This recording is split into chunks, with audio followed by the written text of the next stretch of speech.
Good morning, everybody, and welcome to this second technical workshop for today. My name is Giuseppe Scanapico. I'm the EASA Drones Project Manager. And today we will be discussing in this workshop, I think it's an interesting topic for many, many reasons. And so basically we will be focusing on on what will be the roles and responsibilities of remote piloting command.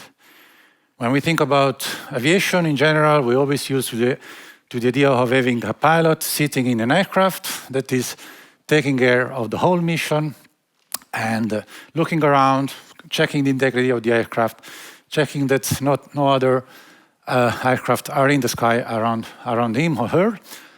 And we also have a regulatory framework in place today that allocates the ultimate responsibility for the safe conduct of flight to a pilot. Now with innovation, so with the introduction of a manned aircraft system, we are taking away from its natural habitat the pilot. So the pilot is removed from the cockpit and it's put somewhere on ground in a control room, in a control station, whatever we want to call it. And when we started working at the agency on how to develop the new regulatory framework, we started questioning ourselves, do we need to reconsider the existing responsibilities for the pilot? Is the regulatory framework that we have today adequate to accommodate these new types of operations? Or do we need to develop something that is specific, depending on the different operational concepts that are being used? And also another element, which also is a driver in our discussions, is the notion of automation and how the automation will evolve towards autonomy and how automation and autonomy will challenge so what will be the challenges that automation and autonomy will bring to this concept? Do we need to take a new mindset, to take a new approach? Do we need to start thinking of a different sharing of responsibilities between the different stakeholders that are involved in the aviation as we know it today? And who is responsible, for instance, of making sure that the airspace can be used in a safe manner when we have a remote pilot that is sitting on ground? So these are all the type of questions that we have been dealing over the last couple of years, and you will see how we are going to address them. But at the same time, we thought it was useful to start having this discussion, to opening these kind of discussions also to the public, well, with the interested public, of course, and experts in the sector. We put together today a panel of experts that are coming from different domains. I will introduce them to you one by one. And the idea is today is, I think the objective of this workshop is not really finding an answer to all questions, but at least to identify what are the questions that we need to answer. Or do we have identified them all? Are there any other areas that need to be considered before further developing our regulations?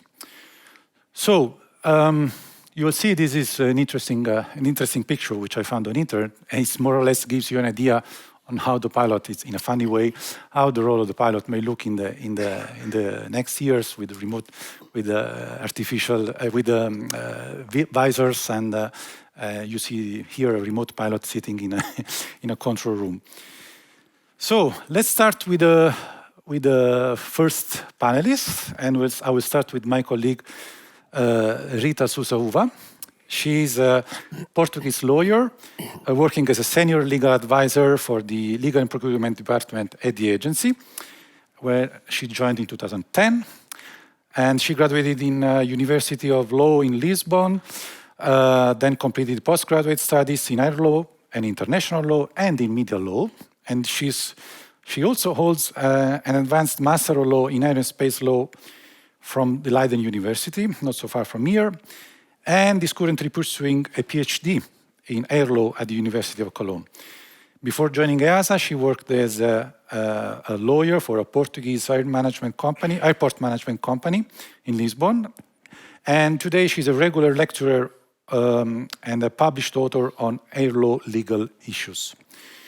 So, Rita, I think the floor is yours, and we hope to have a nice start of our discussions today. The idea is for us is to, I hope you will be able to give us to set up the scene and to present what is the current regulatory framework, so that we could, start having an idea on how who are the actors involved, and how important is the role of a pilot in an unmanned aircraft, whether we should start considering distribution responsibilities. So I will not like to anticipate the content, but I will give you the power, and you can go. Thank you. I prefer to go there. Yes, you don't please, mind. quiet, yes. Thank you. And while she goes to the podium, so for those of you that are here, you can maybe, Rita, if you switch one more slide. Thank you. What did you say? Press one.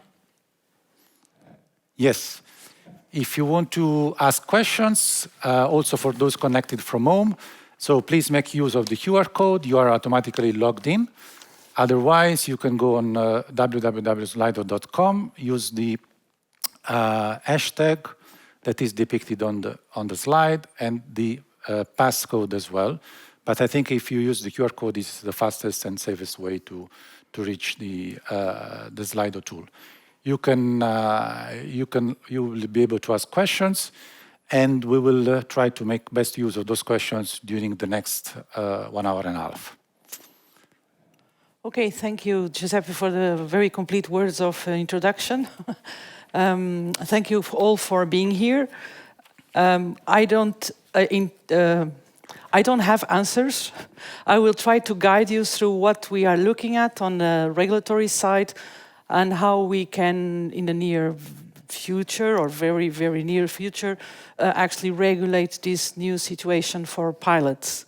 And starting, I would like to, in terms of structure, I'd like to guide you first how we are setting the scene and what are the main topics that we are looking at that determine the regulatory scope in this domain. So first, we are looking at the current definition and concepts of the pilot and the pilot in command in our current regulations, identifying what kind of duties and responsibilities, and make a summary of the current regulatory framework for the operation of these new systems. And for that, we started by setting a number of premises before we started all this work that were explained in EASA concept paper published recently. And the first premise for us is the notion of the remote pilot as being always connected to the definition of remote pilot as it is in the current basic regulation and in the current regulation 945. And the main premise here is that there will always be a human hand in command. So we call it the human in command CONOPS. We are not talking about operations that are capable of making decisions without a human mind and hand actually taking those decisions. So that means we're not talking about fully automatic operations. We're always talking about that each movement of the drone will always be controlled by the human at every step of the way, because we believe that's currently the stage of operations. We are not there yet to a fully automatic operation. So that was the first premise. Of course, as the level of automation will increase, we will probably have to review this premise, but that's the premise we are currently working on. Then we also had to make a series of assumptions that considered how the market is now still it's in initial testing phases. So the assumption coming from the first premise, a human is always in command, so the autonomous operations are excluded. The second premise assumption is that one remote pilot, as Giuseppe explained, and we all know, so the remote pilot no longer being on the cockpit, one remote pilot may control one unmanned aircraft at one time or control simultaneously several unmanned aircraft. You also do it different types of operations and from different operators. And we saw throughout these sessions of information we had this week, how it takes all forms, shapes, types of operations. There's a lot of diversity in these operations.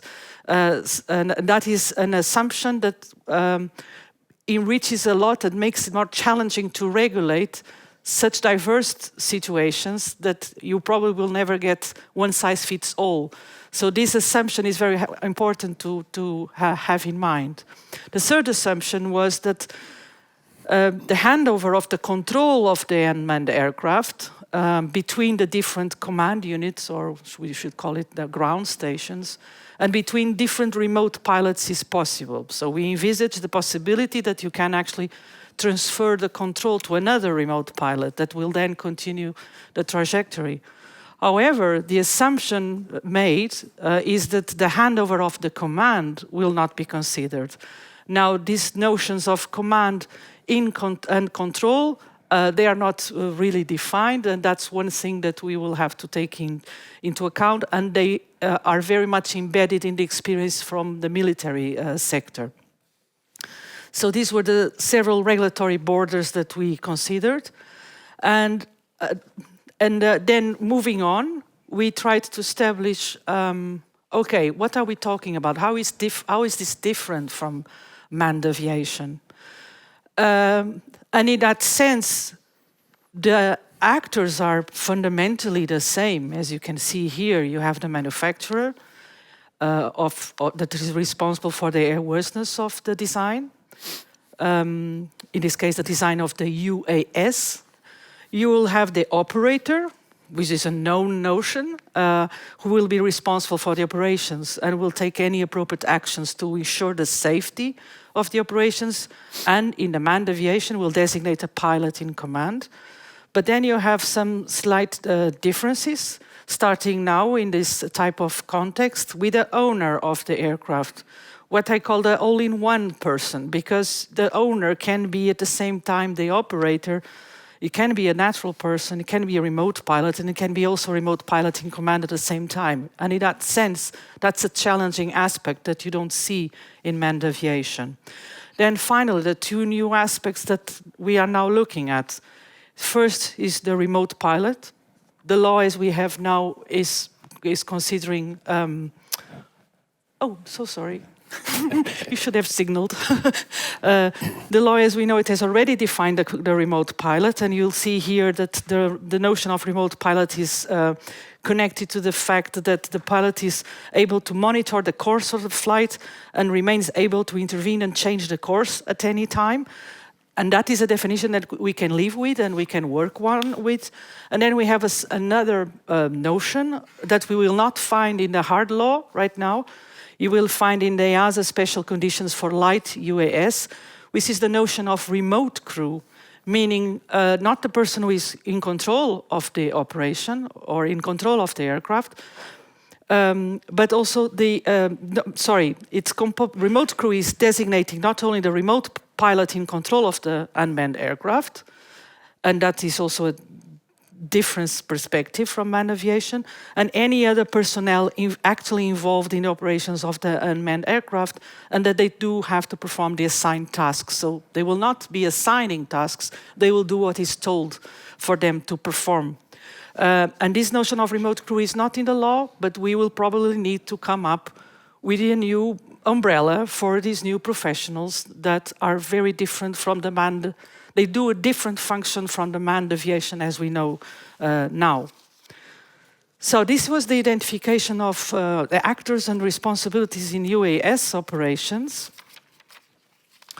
And moving on, then we decided to think, okay, but how can, this is some, I don't know if you had that feeling, I had that feeling, looking at all these drones, listening to all the sessions that I've been listening. It's quite an overwhelming change in the way that we know aviation. And this brings a lot of new perspectives on how aviation can be regulated. So we need to make some kind of systematic approach here. How are we going to tackle this new reality? So we decided, let's ask lawyers, legal experts, to help us in trying to segment how we can regulate this and help us identify these issues, what is there, what can be applied, and what kind of new laws we might need. So in this exercise that started very recently in January, we came up with 6 different clusters. So the first cluster regarding the actual nature of the pilot, because for us, from a legal point of view, it's essential to understand how is a pilot of an unmanned aircraft different from a pilot of a manned aircraft? What makes a pilot a pilot? What makes a pilot in command a pilot in command? What kind of functions? And is this different when the pilot is on board or when the pilot is on the ground?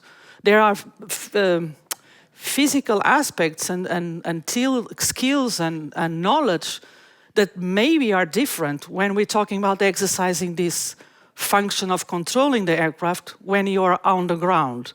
So that's cluster number 1. Then the cluster number 2 is, okay, and what about the situational awareness? Many of my colleagues in the discussions with me, not lawyers, but they tell me, but it's the same thing. It's the same thing whether you're flying the aircraft on the ground or on the flight. And I do believe you.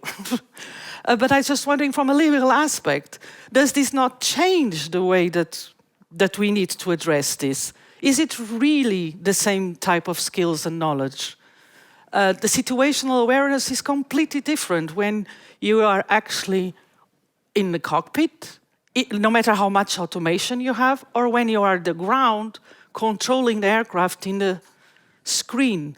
So the question is, should we take this situational awareness into account when we are regulating this? Then the third cluster, it has to do again with the notion of command and control. What is the difference? Can we continue? Who is the pilot in command in the case of unmanned operations? Is it the person who owns the aircraft? Who actually gets to decide the final saying about that flight?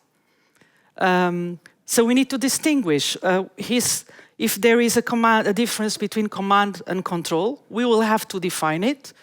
And are we looking at a completely new segmentation of functions throughout the flight? Maybe there are other functions that we will need to consider that are not there now in manned aviation, that involve a number of people doing different functions on the ground to check how the flight is ensured. Some of them are very similar to, and pardon me if offending anyone, are very similar to air traffic control function. How can we intervene here? Should we apply the same regulatory framework? So there are a number of functions, the new functions, with probably different skills that need to be identified. And I'm sure that as the market evolves, we will see more and more of this function segmentation. And then the question rises, do we need to regulate these or not? Do we need to have a licensing system or not? What kind of skills will be required from these new functions? Then cluster number 4, what is the legal implication when you have a single command or a context of multiple command? How are we going to regulate this in terms of distribution of responsibility?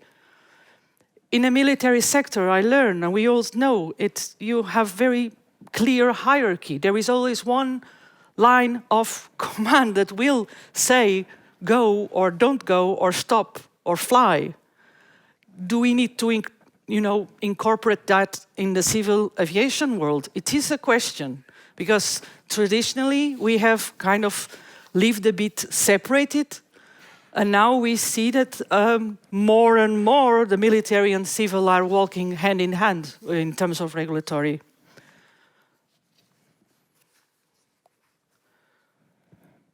Moving on, cluster number 5, it's of course the fundamental issue here is, before starting writing, which is a tendency that we all have, we start writing rules, and maybe we need to check, are there any provisions in the current regulations that we can actually apply directly to these functions and to this new reality without a need for a creative interpretation.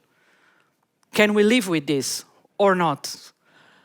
That is quite a thorough exercise of legal interpretation, and we are currently looking at all the regulatory framework that is applicable to pilots and piloting command. That does not really distinguish if it's with a manned or unmanned aircraft, but to see, maybe we arrive at a conclusion, no, we can leave this, we adapt this, and we can do this in a certain way, with a certain interpretation, or we might reach the conclusion that no, none of this was written with unmanned aviation in mind, nothing. So we need to do a totally new framework. Those are the two options right now. And finally, the cluster number 6, and this is very important because you know the usual saying, no man lives in an island. Of course, no man is an island, and so the same thing happens with aviation. We need to check what kind of spillover effect this new reality has in other regulations that govern aviation. Namely, to see, do we have to change the air service regulation? Because it's all made with air carriers, manned aviation in mind. Do we need to change the insurance regulation? What kind of spillover effect do we have in the rest of the framework? Because these are these new aspects, but aviation is now quite in a good age. It's commercial aviation now is what, 75 years. It's a seasoned activity, but now with these new aspects, we have to. We started by identifying what kind of definitions ICAO is working with now. So we identified the definitions that ICAO is providing us already in some of the annexes. Then we moved on and already identified the definitions that are in the EU regulations of pilot in command, responsibility of the pilot in command, remote pilot. We all have that, but you will see that we do not have yet a definition of remote pilot in command. To each one of these definitions, you will find provisions in the current regulations that apply to pilots, and that's part of the exercise we are making for cluster number 5. But then there are other terms that we are now using it very, very often. The term of roles, responsibility, task, command, control, automation, autonomy. Do we need to put this in hard law? Do we have a regulatory need to insert these new definitions in hard law, or should we just use the common definition of the dictionary when it comes to these terms? Because these are fundamental for this exercise of identifying the segmentation of functions. So, to sum up, and in the hope that I did not cause even more confusion when it comes to this domain, we have more questions and answers right now. We are right in the process of working. And as a provocation maybe to the audience, the first thing that comes to my mind is how important is the pilot here? Are we looking at a new function that we can no longer call a pilot? I leave it to you to think. Maybe we need to come up with a new name. So again, the first question, what makes a pilot a pilot? The other question, is the increased automation that we witness, is this leading to a shift in the distribution of responsibilities? Because if it does, we have to probably incorporate even other actors. The software programmer, for example, the person who actually designed the system. Are we talking about the responsibility on their part? Or the manufacturer? If the manufacturer actually incorporates a lot of aspects in the design that allows the aircraft to fly practically automatically, are we looking at a new liability for manufacturers? Maybe we are, and we need to define how. Then when does the pilot stop, and when does the computer take over? Again, the notion of segmentation of functions, and when are we in control, or when are we in command of the operation? And finally, for me, the most challenging perspective is, can we benefit from the military experience and mindset, which traditionally civil aviation has not done. But now we are looking at, also a change in paradigm. But with the experience that the military sector has in these operations, I think maybe we all need to talk, sit down and talk and see how to regulate this new reality. And having said this, I think I'm still within the 15 minutes. I'd like to thank you for your undivided attention. And I would say that the fun starts now. And I leave it now to my colleagues to continue. Thank you. Thank you very much, Rita. Thanks a lot, Rita. I think it was a great scene setting for the next intervention. So now it's time for Rob Acron to go on scene. Rob is a mechanical engineer, flight instructor, specialized in upset recovery training. He's a commercial licensed pilot on airplanes, helicopters, operational experience even on unmanned aircraft. He is also an examiner for EASA A2 drone pilot license and a project engineer in the aerospace industry with a background in reliability engineering and failure prevention. Rob is also vice chairman of the unmanned aircraft and eVTOL working group of Vereinigung Cockpit. And he represents the interests of 40,000 commercial pilots across Europe in the development of certified unmanned aircraft and air taxi regulations with EASA on behalf of the European Cockpit Association. So welcome, Rob, and we would very much appreciate if you could share with us what are the views of the pilots community about the emerging industry of remotely piloted aircraft system.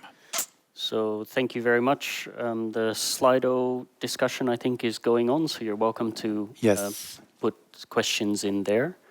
So I wanted to take this opportunity to introduce who I am and who the European Cockpit Association is, because I'm not sure that the community as a whole is aware to what extent we are involved in the regulatory process.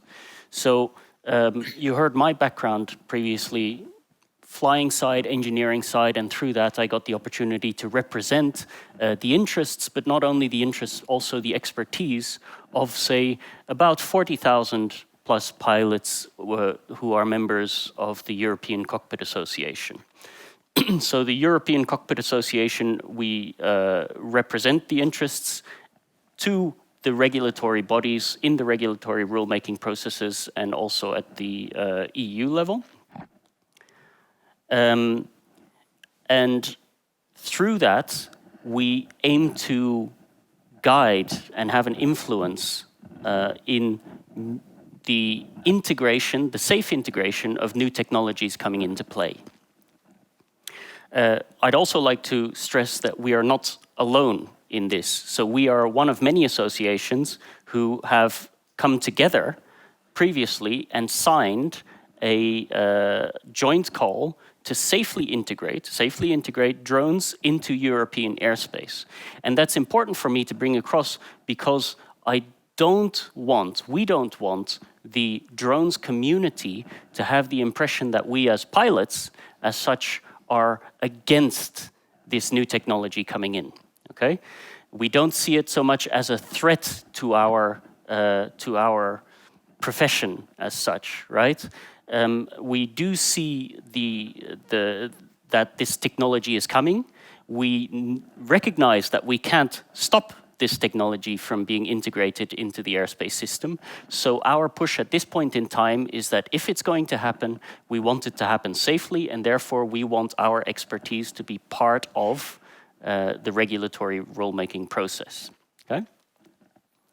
So I took a few excerpts out of the papers that were written there. I don't know if that's readable, but what I wanted to highlight there is we as ECA are intending to support the European regulator in the safe integration of these technologies.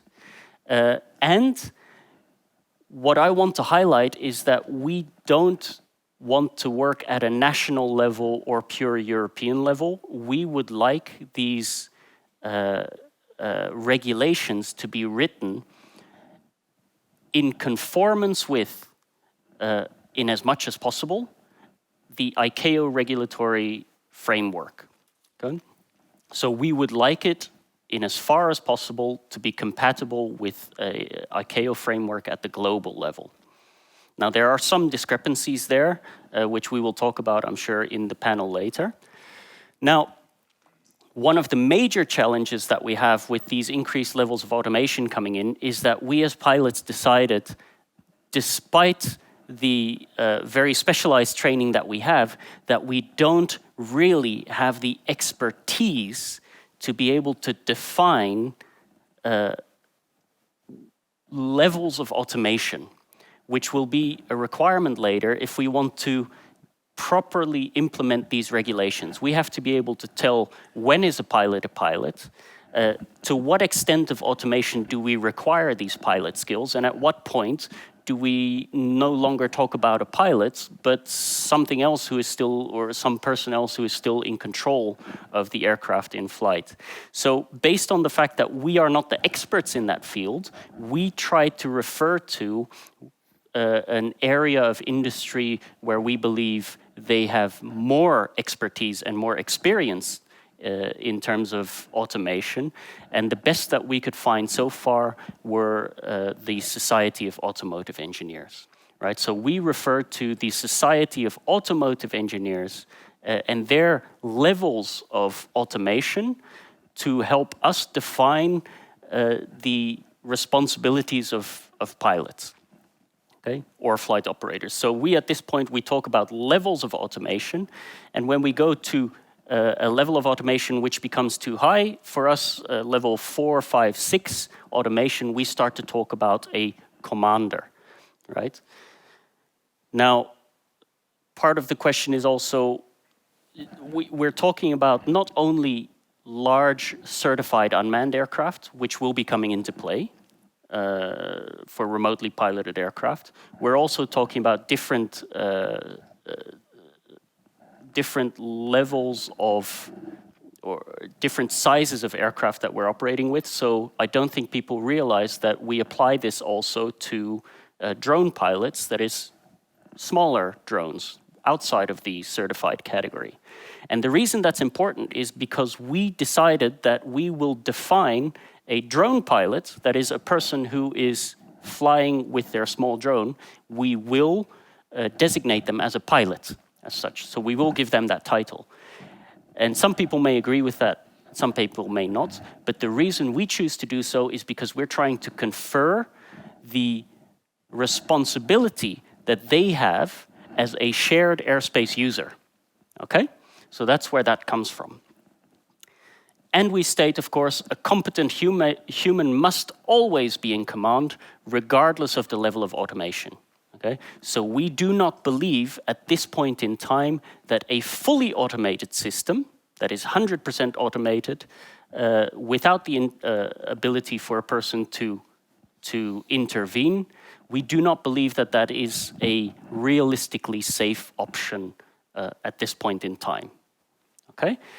So, with that, I would like to close off just with a final slide. If you would like some more information on who we are and our position statements on the unmanned aircraft sector or any other ones, then you can find us there on the website. If you would like to be in touch with me personally with regards to drones, you can see my contact email in the bottom right.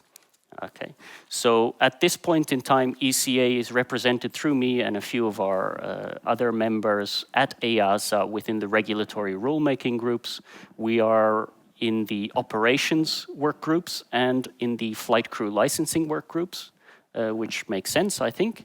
And to the extent, just to point out the extent to which we are involved, at this point in time, the regulatory text for the licensing of future remote pilot licenses is currently being written.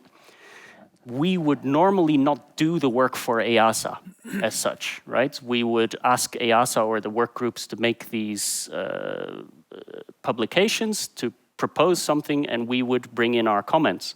But in this particular case, EASA has actually asked us to assist in the first path development of the actual training syllabi for remotely piloted aircraft and eVTOL aircraft. So that's just to show you that we are involved at that level and we are actually writing the regulations going into the future.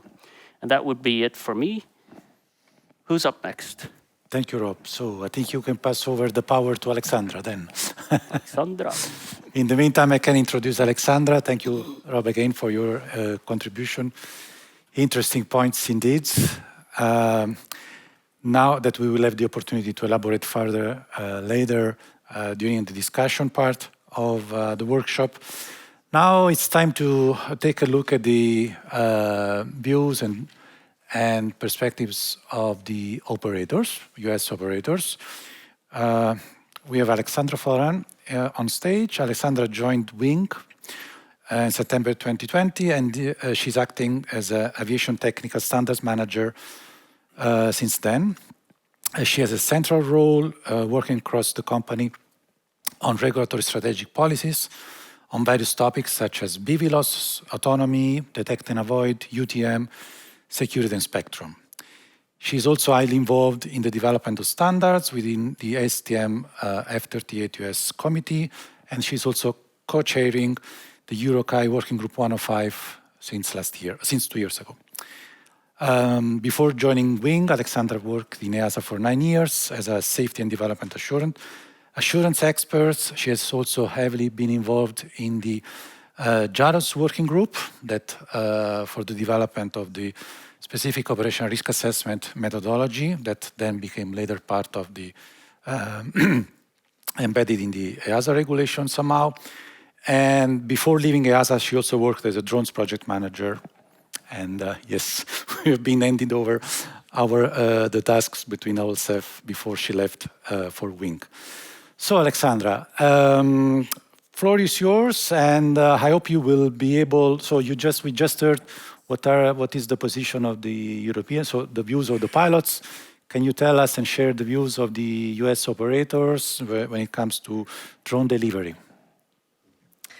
So which one should I use? It's the handheld. Yes. Okay. Can you hear me?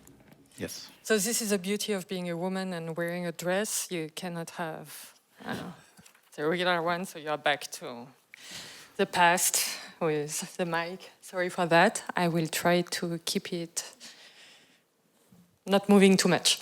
Thank you for the invitation. And on LinkedIn, when you posted about this coming session, I said I'm really excited that EASA is starting this discussion. It's a great discussion. I think you're the first authority in the world to properly set the questions. And obviously the answers are not easy, but hopefully we can start the brainstorming because, again, it's not easy and there will be a need for looking at what's being done, what will be done in 3 years to have the maximum flexibility in the regulation to be able to shape the future. I think I need to press this one. So I'm going to start talking a little bit about Wing. I realize that not everybody knows the company. We were founded about 10 years ago, a bit more now. It's an Alphabet company, a sister company of Google. And our business is to deliver packages by drones. We are a designer, manufacturer, operator, and in the future, USSP service provider. So we have a very integrated concept. But we are actually in the process of asking ourselves those questions, actually. What is the responsibility between the operator part, or the part of the company which is in charge of the operation, and the part of the company which is in charge of the design? So I think, again, the questions which were set are the right one. Let's see how EASA is going to answer those questions, probably in a couple of years or in a year. The market. Okay. So we are deployed in 3 continents. We are in Australia, we are in the US, and we are as well in Europe. We have been operating in Helsinki since a while, and we are now in Ireland since November. We have safely performed more than 350,000 commercial flight operation. It's more than 40,000 hours of operation. of real operation with real customers around the world. Most of our operations are in Australia because the access to the airspace is easier, but we have a good start in Europe, and we are hoping to keep on developing the market in Europe. In each of those places around the world, we are operating the same way, with a few adaptations due to the regulatory framework.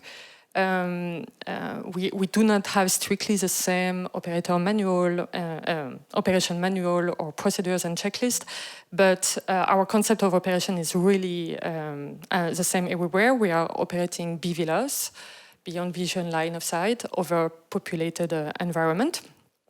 And in Finland, or in Europe, Finland, Ireland, in Europe generally, in Australia, we have been approved under the specific category of operation. And in the US, we were the first company to get a Part 135 air carrier approval given by the FAA. So how does it work? We have an extremely highly automated system. This is for sure.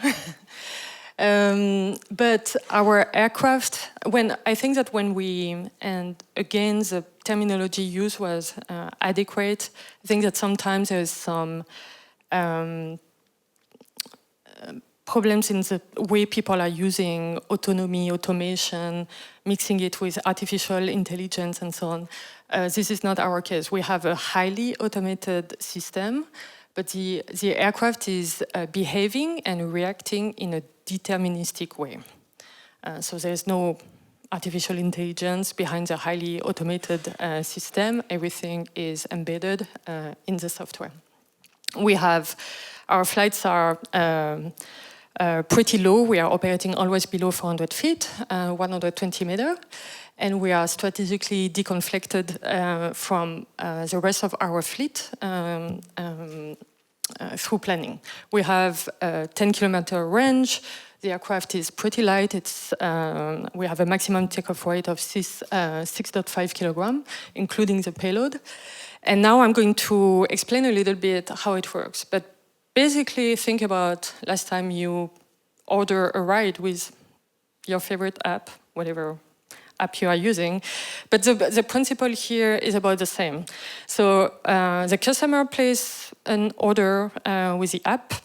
When the order is being received by the business, providing the product to be transported by drone, the goods are being prepared, they are being packaged in a special container that we see. You see it on the left, yeah, the little package. And once the package is ready, the system is picking one aircraft to ensure the mission.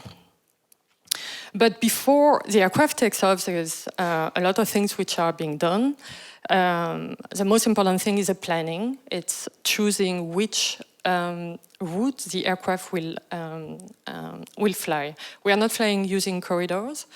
This is mostly to respect people living in the area where we are operating, because we believe that always flying above the same houses, when in some cities in Australia we have more than 1,000 operations a day, it's pretty unfair, although there is almost no noise complaint and noise problem. But so we are optimizing in order to almost never fly above the same house in a day. The flight planning is done automatically. It's done in a way to ensure a safe route. And it takes into account a lot of things. Obviously, it takes into account airspace restrictions. It takes into account the performance of the aircraft, the other aircraft flying around, the weather conditions, and the known obstacles. So everything is decided before takeoff. But there's another thing which is done. We have a lot of pre-flight checks which are being done. So initial built-in test for those familiar with that. And the aircraft performs those automated checks, and the aircraft will not take off with any failure on board.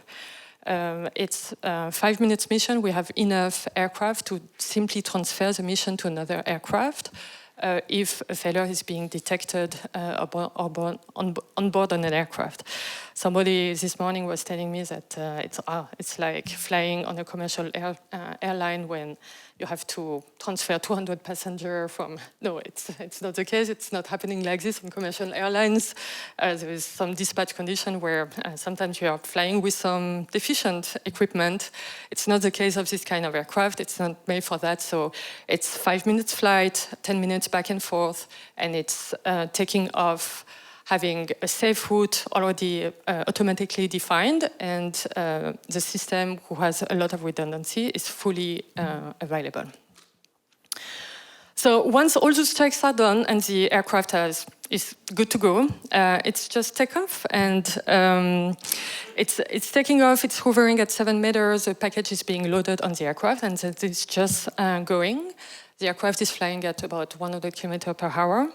Delivering the package, hovering above the delivery zone, and same thing, 7 meters. There is a tether going down, and the package is being automatically released, and then the aircraft is just going back to the base. So extremely highly automated system, but very deterministic as well. And our priority is safety, so we ensure that before taking off, we have a safe route and the system is fully operational.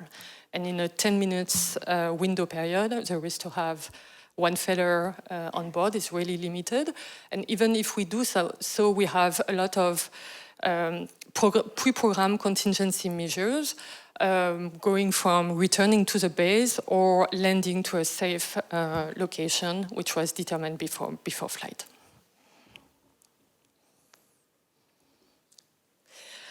So I was talking, those who watched my boss keynote yesterday, it's a picture that we like. It's simulating a day in Logan. So Logan is next to Brisbane in Australia.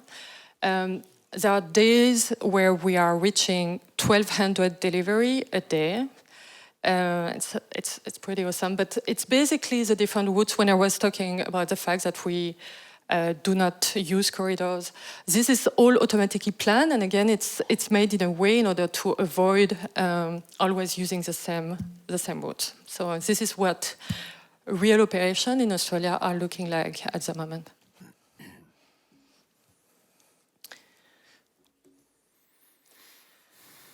Yeah, so I'm going to turn to my, I'm going to turn to my slide a little bit.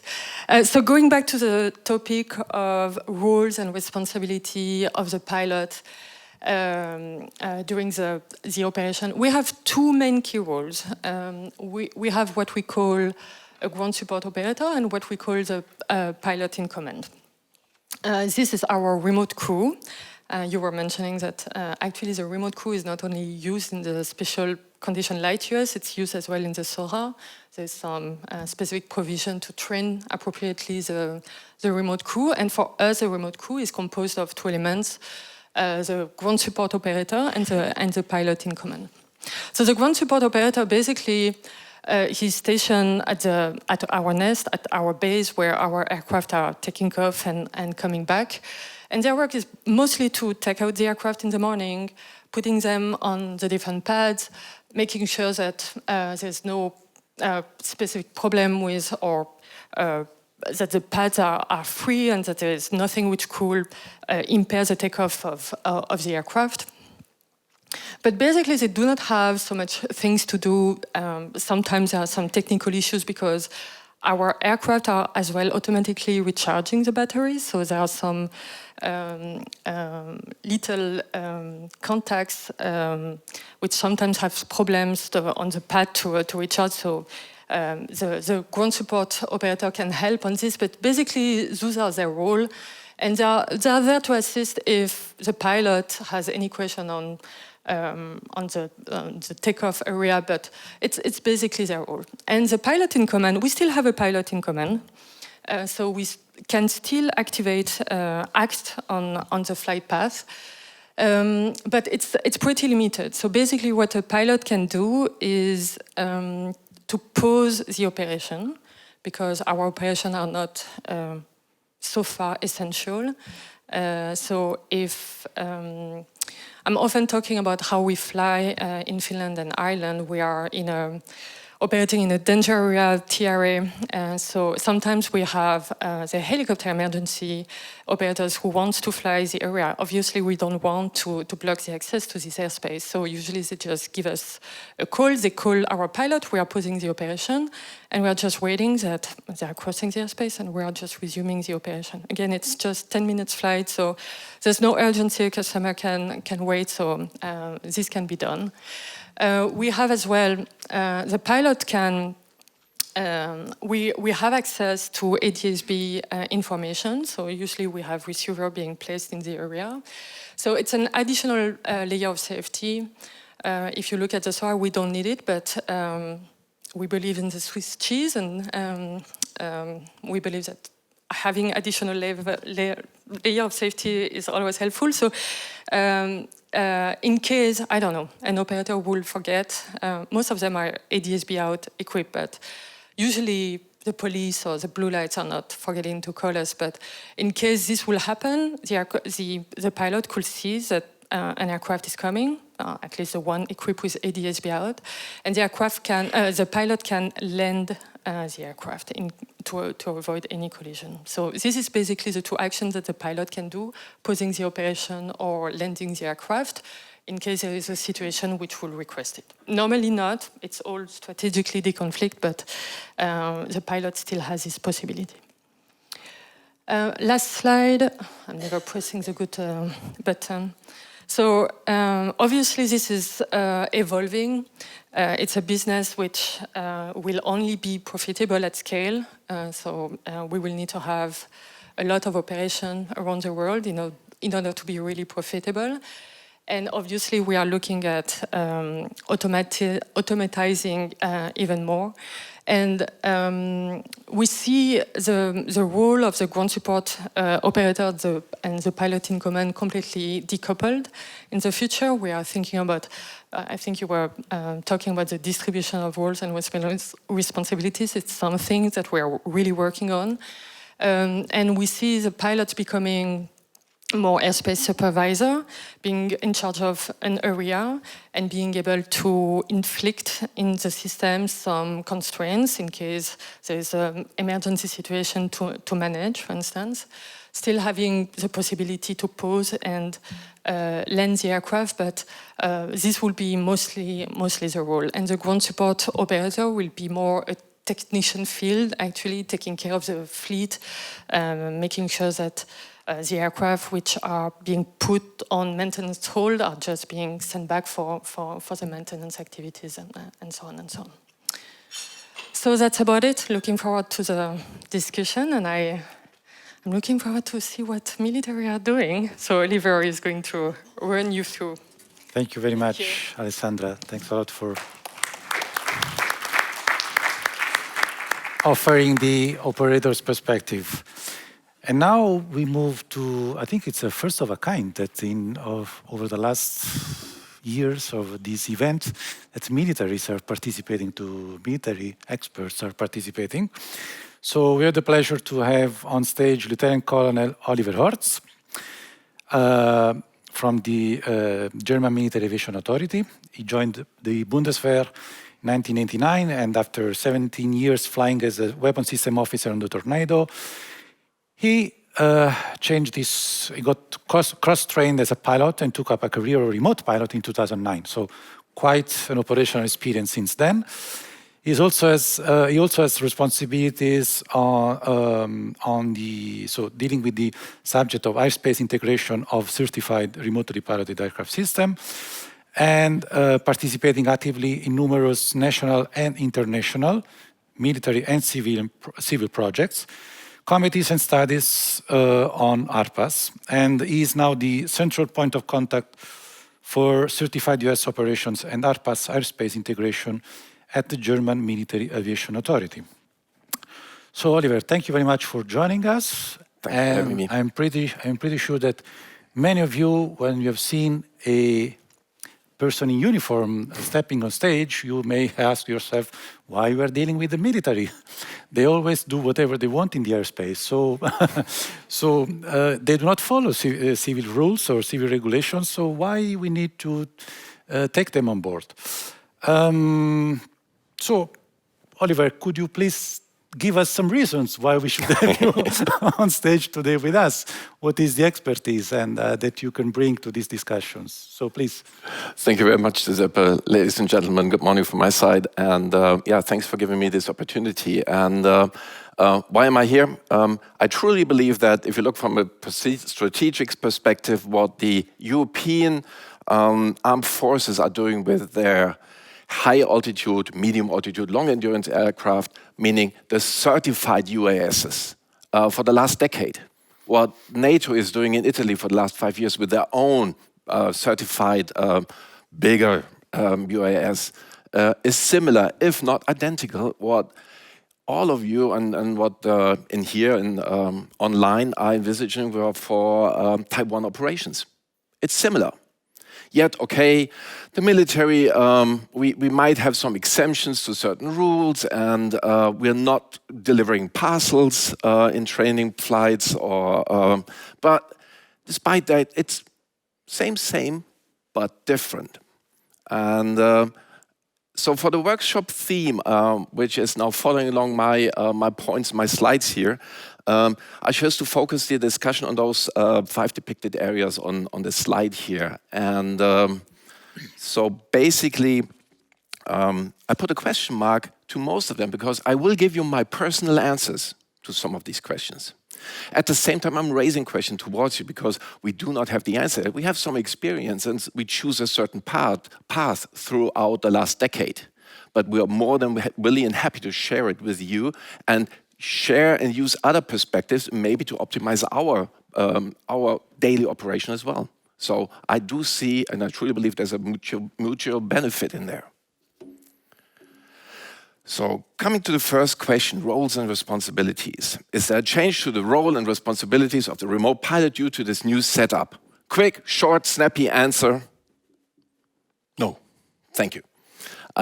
In order to come up with an explanation, I'd say what I read at the moment with the mentioned regulations here, ICAO Annex 1, and as it is outlined in Rulemaking Task 230, the concept paper, all those details are sufficient and entirely valid for the duties of a remote pilot.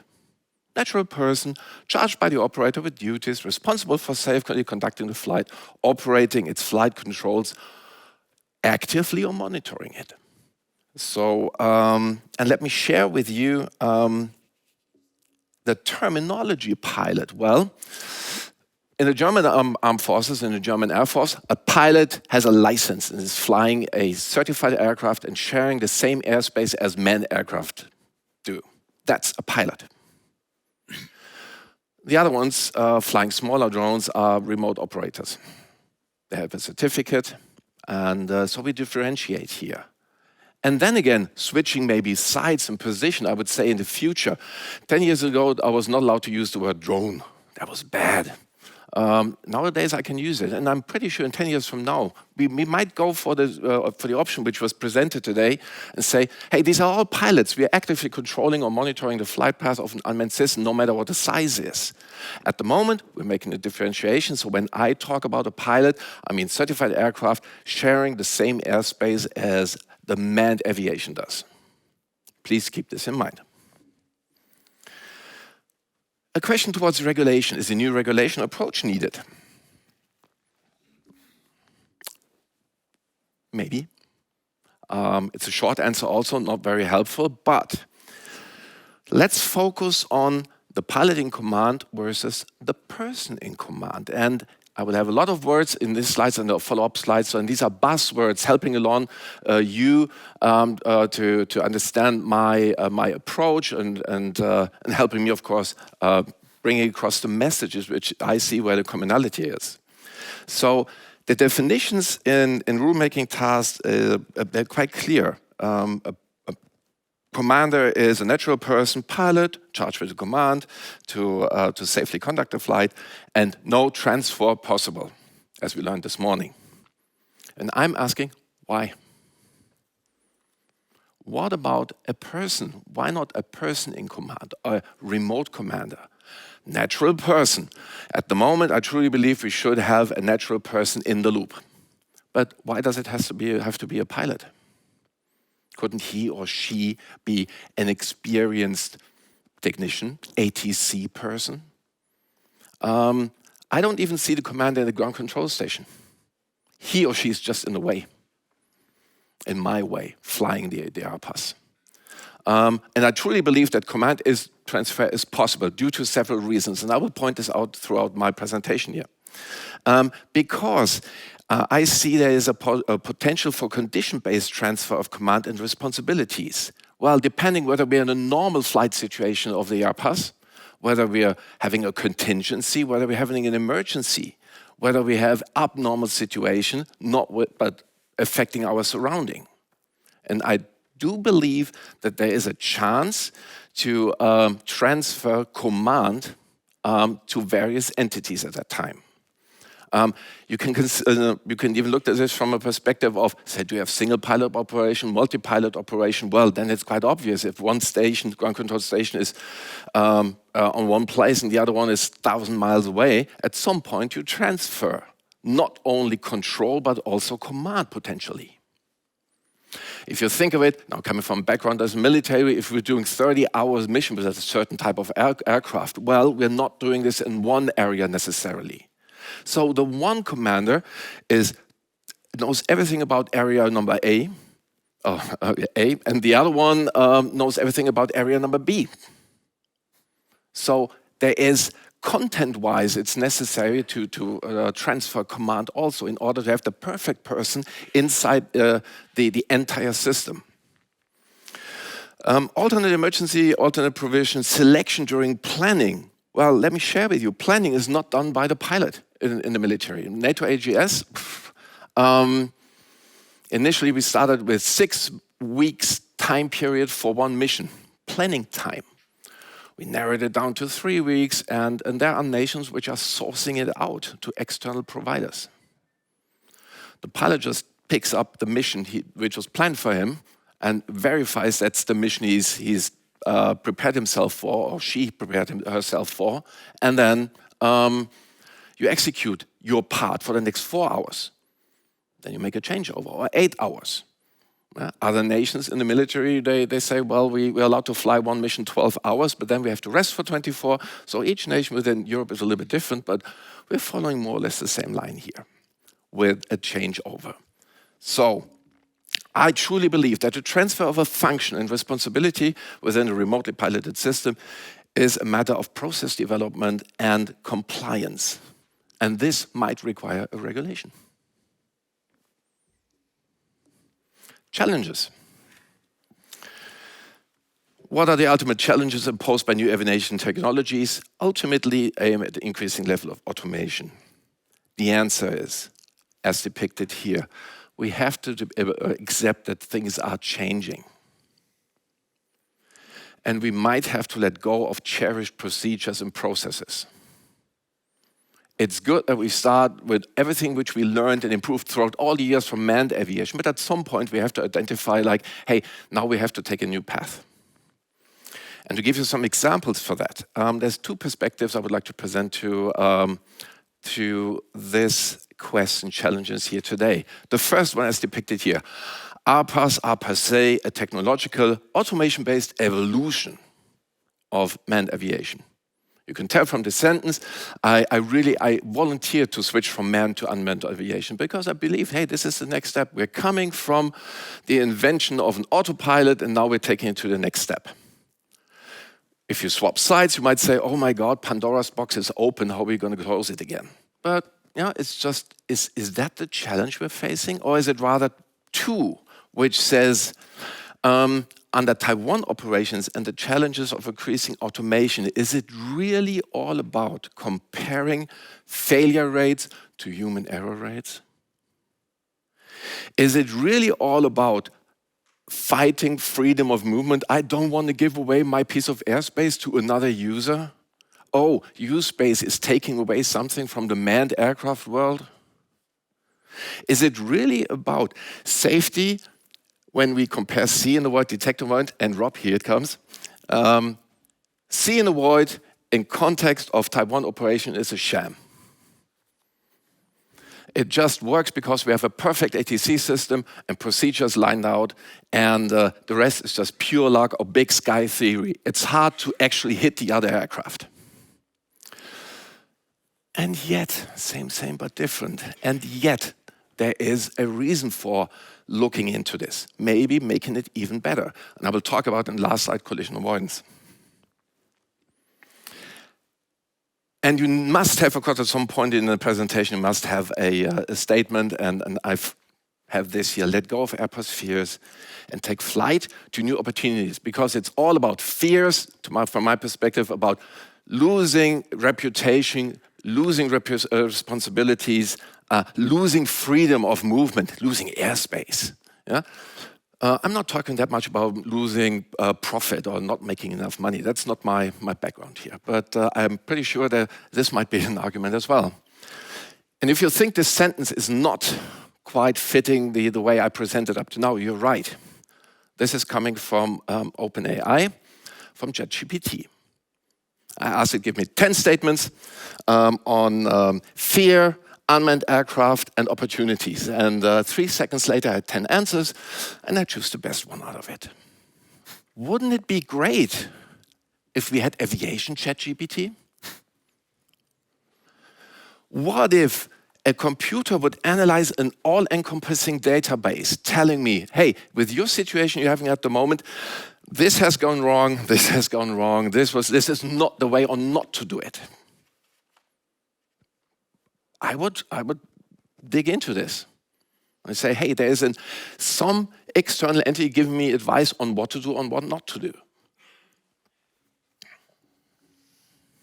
Share of responsibility. Should the responsibilities be relocated or shared with other stakeholders involved in the US design and operations? Yes, absolutely. And the buzzwords mentioning here, they're fictional, and some are real examples, which can be used in the context of Type 1 operations. And I already discussed a remote commander with normal, abnormal contingency flight modes and other situations influencing our decision. I will talk about detect and avoid in the next slide. So walk around is a philosophy which is all well known in the civil world. The commander is sitting inside the aircraft, warm and dry. The first officer, he or she, has to walk outside. Doing what? Checking a static port at 3 meters above my head? You actually have the responsibility that the technicians or chief technicians say, we did our job, we prepared the aircraft. And so someone walking is maybe double checking it. Okay, but isn't this per se some share of responsibility at some point? So we're already used to that. Ground movement. I could talk about ground movement and the possibilities and the business potential for operators of airports in this area. I would like just to pick out one dedicated tiny puzzle piece of it, which would be, does the pilot really have to do the taxiing? What about a service provider? What if your flight starts with pushing takeoff button? That's what Germany has done for a couple of years in theater. We had a service provider. And there's multitude of aspects towards it, from saving time, flight duty times for the pilot, making ground movement, the transition from technical inspection and handover easier to a dedicated, very dedicated certain point in flight, which is pilot sitting station pushing the takeoff button. It is a possibility. I looked into IT personnel and training, because that was a fact we found out with NATO AGS a couple of years ago during the certification process. Me as a pilot sitting at a ground control station, losing my link again with the aircraft, but it's all safe and flying happily because everything is pre-programmed.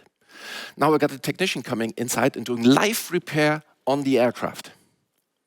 This is something you might not be used to at the moment, because besides the pilot pushing fuses and resetting systems, there's nothing you can do while being inside. But the communication system of an RPAS is a very important point and might be repaired in flight. needs communication, regulation, and it needs training for the person, because everything that's sorted out at the moment for the technicians repairing my engine, well, an IT guy is sending bits and bytes, pings back and forth in order to get the link back on. To my understanding as of now, it's not an aeronautic certified training program. But he's working, he's part of the crew, he or she. Route planning, mentioned before, it might be sourced out. It might be done by someone else. It might be done by someone who is not a pilot. Last but not least, collision avoidance. What about the responsibility for avoiding collisions? Detect and avoid is no longer located alone within the realm of the pilot responsibilities, alone. It's ultimately an operator responsibility which might be temporarily allocated to the pilot, the commander, the person in command, or back to the operator. Some examples. The accommodation phase. Who is responsible when a risk becomes a fact? That's the driving question behind this slide here. In the accommodation phase, from the military perspective, is that what we're doing for the last years and in the upcoming years? We have large certified aircraft flying, sharing same airspaces, mostly controlled airspaces, not having a detect and avoid suit on board. We have TCAS and we have two comms, we have navigation system, and which is highly precise and everything, but we don't have see and avoid, and we don't have a detect and avoid system on board. Now, by giving this order to execute even a training mission in European airspace, the operator, Air Force Command, Navy Command, whatever military entity I'm talking about at the moment, they're taking this risk. It's not the pilot. And I truly believe collision avoidance in this perspective is helping the pilots, because why should they be responsible for something which they cannot influence at all? I can plan, and most of the missions, almost all of the missions which we have done in controlled airspace in Europe, they all went fine. But there is a chance that we might fly through echo airspace or even Gulf airspace due to an emergency reason, and we can't look outside. It's just a risk at the moment we have to accept, but it shouldn't rest with the pilot. Integration phase. Who selected the detect and avoid system, which is on board once we are fully integrated in all airspace classes? Who's responsible for that? Chief Technical Officer, and I know and remember Alexandra and Rita, they both addressed it already, so it's something to think about. And the C2 link loss situation. It's the pilot's responsibility to get this aircraft back, but in this point, the aircraft is hopefully all pre-programmed. And you can expect with for example, the Eurodrone project, which I'm working on also, we will have TCAS and detect and avoid system fully integrated. So even if you lost link, yes, we're not in command of the aircraft at the moment, but everything is predictably sorted out. So ATC can rest assured that we're not infringing on their system. But it's again a question, who's responsible when a risk becomes a fact? So I'm looking forward to read and hear your questions, and thank you very much for giving me this opportunity. Thank you very much, Oliver.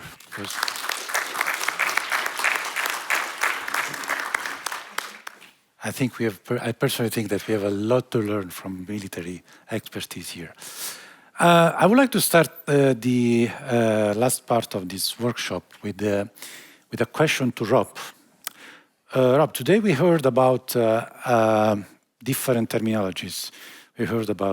We started from a pilot, so we more or less know who a pilot is, but we heard about remote pilot, person in command, remote operator, observer, and many others definitions. What are the essential, in your opinion, as a pilot, what are the essential skills, competencies, knowledge that a pilot, the pilot as we know today, should have in order to operate an unmanned aircraft, and whether you envision a differentiation of these skills and competencies and knowledges depending on the complexity and on the risk of the operation? So ECA has actually been involved in the regulatory process of 945 and 947 from the very start. So from that point in time, we were already involved, and we actually pushed for, even for small drones, to have everybody licensed. Now that we didn't quite manage to get through. So let's say that, at least for in the open category, has been closed off, and now we're looking forward to the certified category for remotely piloted aircraft. And here, for us, it's fairly clear when we look at remotely piloted aircraft in the certified category that is largely covered by the ICAO standards, which means that when we look at commercial operations in the future remotely piloted, we are looking at a commercially licensed IFR pilot, because the licenses that we're working on right now for these class of aircraft are IFR licenses only. There will not be a VFR remote pilot license as such. Okay, and so because of that, we are looking at commercial license knowledge as a minimum for pilots as such, with IFR on top of that, plus of course any knowledge related to remote pilot stations or C2 link operation, that type of thing. There is of course the RPL Lite, which we may look at as a license for eVTOL remote pilot operations. That may be something else, but we do not foresee at this point in time private remote pilot operations as such. So we're looking at CPL standard of knowledge. So that you would be... That's for pilots who are required to fly the aircraft. Now, if we go beyond and start looking at a higher level of automation, then we're looking within our SAE categories at a commander, and perhaps the physical knowledge of how to fly the aircraft becomes less relevant. But the airspace knowledge and integration into airspace will still be required. So the theoretical knowledge requirements there would expectedly be similar. Because, I mean, being on my previous professional experience, I've always been told 3 keywords: aviate, navigate, communicate. Those are the 3 main skills of a pilot. How much they're relevant when we talk about less complex operations? So not talking about certified category, but specific category, BVLOS operations, these kind of operations. So I think within the open and specific categories, the regulations are largely already set. Specific categories not so much defined in terms of what you require in terms of pilot licensing and training, but the minimum standard should be at least your A2 licenses, which are, by the way, from a theoretical standpoint, the theoretical knowledge base is actually derived from the ATPL question bank from EASA. So even though it's not so all-encompassing, the questions still stem from there. Mm-hmm. So I think in that aspect we are largely covered. Okay, good. Thank you. I have a question for Alessandra regarding. So you mentioned during your presentation that your wing has an extensive experience when it comes to number of operations, number of flight hours. I'm pretty sure, from a statistical point of view, that you experienced some incidents, or can you share an experience that could be relevant? Do you believe that there was some elements of the lessons learned that we could bring on board in our regulatory framework based on your experience? We are having some events, and we have problem reporting and analysis. We analyze the root cause analysis in terms of we never had an accident, we never had a flyaway. We had 3 incidents in 350,000 flights, but they were not pilot related. So this is it. Very good track records then. Yeah, it's good, but we are monitoring this as well. It's very important, so we are doing a deep analysis. For us, it's more improving the reliability. We need a very reliable system, so we want what we have been mostly working on is to, I mentioned that part of our contingency measures is a return to base. So we abort the delivery of the package. So we have a customer which is not happy because he doesn't receive his package. And we are always on the safe side, so it's happening. We are trying to reduce typically this kind of occurrences, which are completely safe, but we are tracking a lot to improve the reliability and to avoid, to have a better customer satisfaction actually, and have a better coverage of our services. And based on your experience, do you believe that there is a need also to introduce some training requirement for the remote crew? So in addition to those existing ones. So thank you. But not only for the remote pilots, but also for other actors that are participating. I'm close to Rob, so I'm a little bit afraid that he's going to have a... I think that license is convenient for pilots. I mean, it's good. I mean, when you have a license, you know exactly what the pilots have been trained for. The pilots can go from one company to another, just saying, I'm licensed and I'm good to go. Somehow there's a bit of requalification on some aspects. But the problem is that, especially in the specific category of operation, there's no solution fitting for all. The systems are all different. The roles and responsibilities are different. So in our company, although all our pilots are commercial air transport licensed, but it's because we're on the safe side. But we don't need it. Nobody is imposing this. But our remote pilots have been trained on commercial air transport aircraft. Okay, so but that said, I think it was for us as well to bring people. There's often a misconception about wing. Most of our people are coming from the aviation domain. Our CEO, former CTO, is somebody who has been doing aeromodelism his whole life. Most of our people are flying every weekend, and they are passionate about aviation. Yeah, it's a tech company, but and our pilots are all licensed, but we don't need it. So what we are doing is really identifying the responsibilities of every person involved in the operation, and having, in addition of their competences, training them for these specific responsibilities and making sure that they are doing what they are expecting to do. So for us, having the license have some limits because, again, this business needs flexibility. There is no solution fitting for all. It's something I'm repeating even in your case. My people who knows me, they know that it's one of my favorite sentences. But this, if we have this in mind, this will bring flexibility.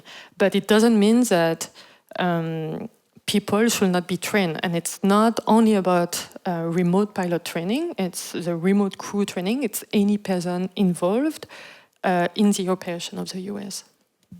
Thank you.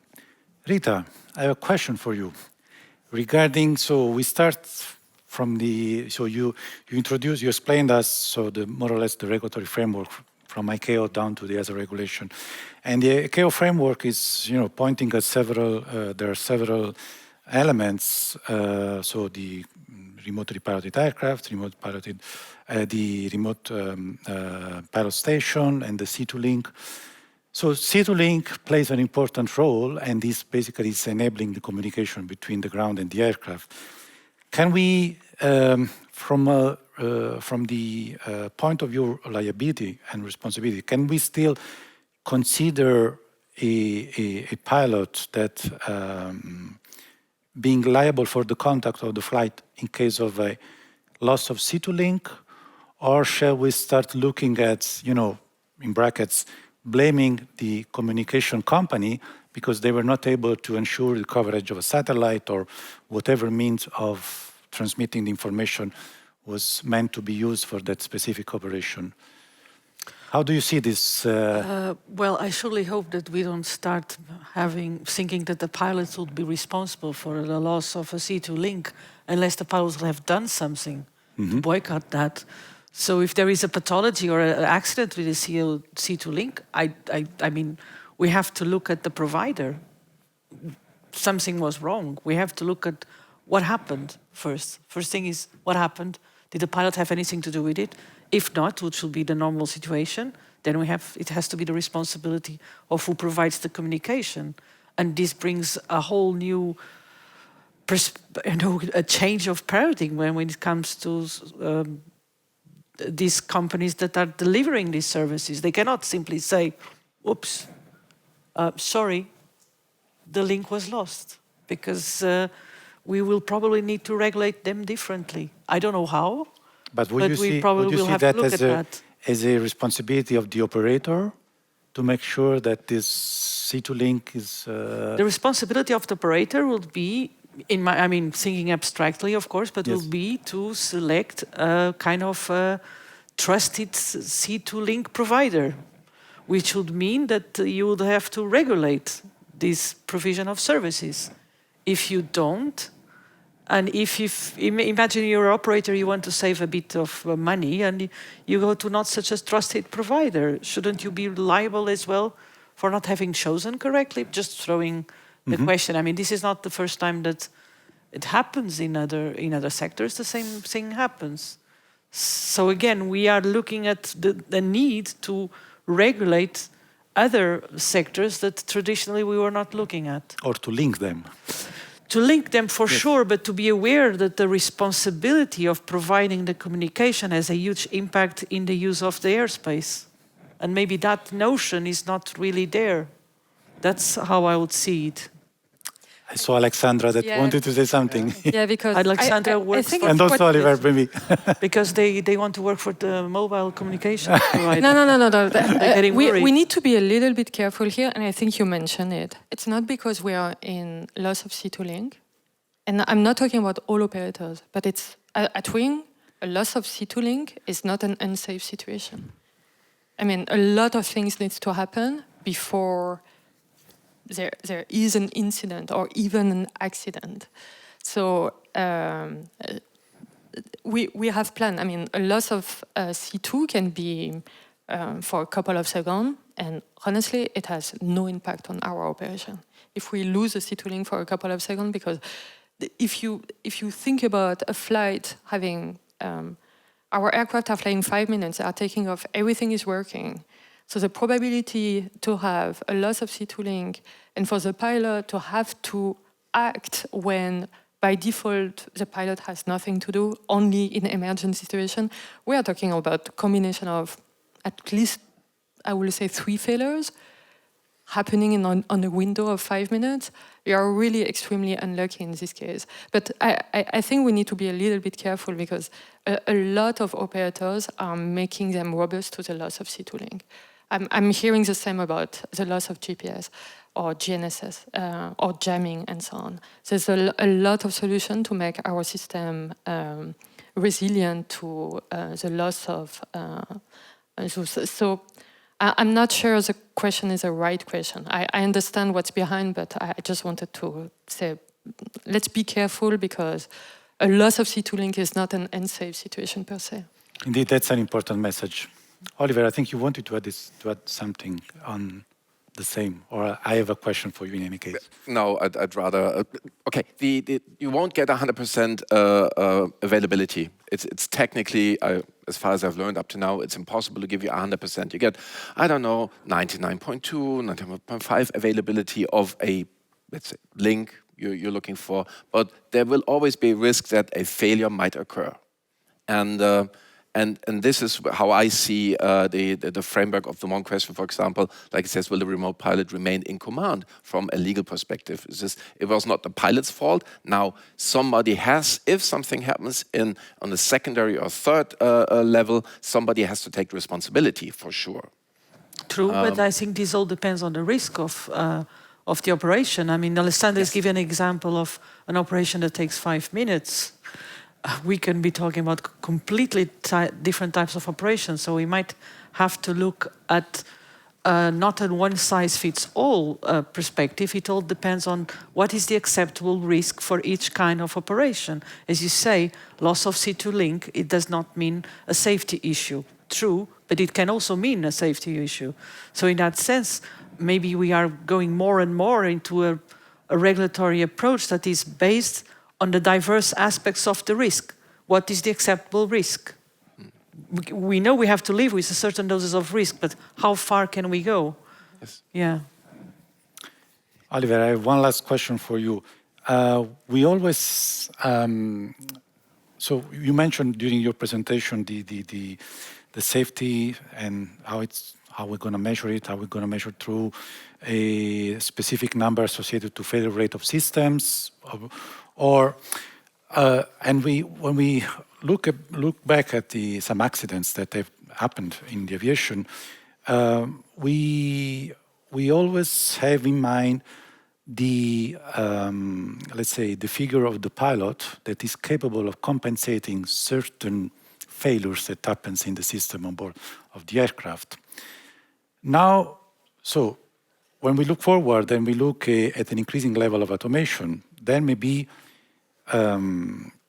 we may end up in a different type of risk, meaning that we could be over-reliant on the performance of the systems, or we could be having situations where we need to accommodate for a human error in managing the system itself. So how do you? The question for me is the question to you is the following: how do you see the need with the developing, and maybe you have experienced that already in your professional operations or experience so far? Do you see the need to start measuring how well the human behaves with the machines? Because so far we always have been considering the human capable of coping with the errors of the machines, and so we know that certain accidents have not happened because there was a smart pilot that was properly trained, took over the system, issue solved.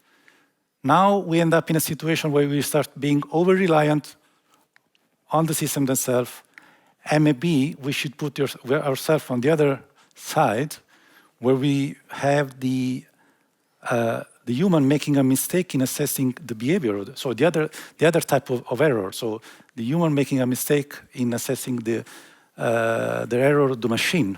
Mm-hmm. How do you see this relationship? From the perspective of introducing unmanned system into the existing parameters, into existing manned airspaces, I think it's not wise to compare single items to each other in numbers and figures. It's not helping us to point out that sea and the void is not perfect. Well, it's something a pilot can do and a machine can not necessarily do unless we quantify what does C actually mean. How many cameras do I need? And what's the reaction time? Well, it depends on the pilot. So we have to come up to an equivalent level of safety. And we try to match the accepted risk level, which is existing as of now. And like I said before, this comes to the point that I do not believe that it's purely a single person in the cockpit, i.e. the pilot, who's responsible to do everything and solve all the problems. She or he could rely on a system on the ground and a network of various roles and responsibilities in order to cope the situation. And that should be our aim, make it better. Detect and avoid should at least match the current risk level. If not, make it even better. So this should be the equivalent level of safety perspective, the teamwork and the change of roles and responsibilities, to me is the answer to all those technical questions within the certification process or within the application operational process. Thank you very much. I see that our time is unfortunately has ended, and I think it was a pretty good start for a sensitive topic that we will have to face and deal with in the next few years. You heard from Rita what the agency is going to do in the next couple of years, looking at the development of the future regulatory framework. I think we have heard interesting perspective and a lot of questions that will help us in shaping the future regulations.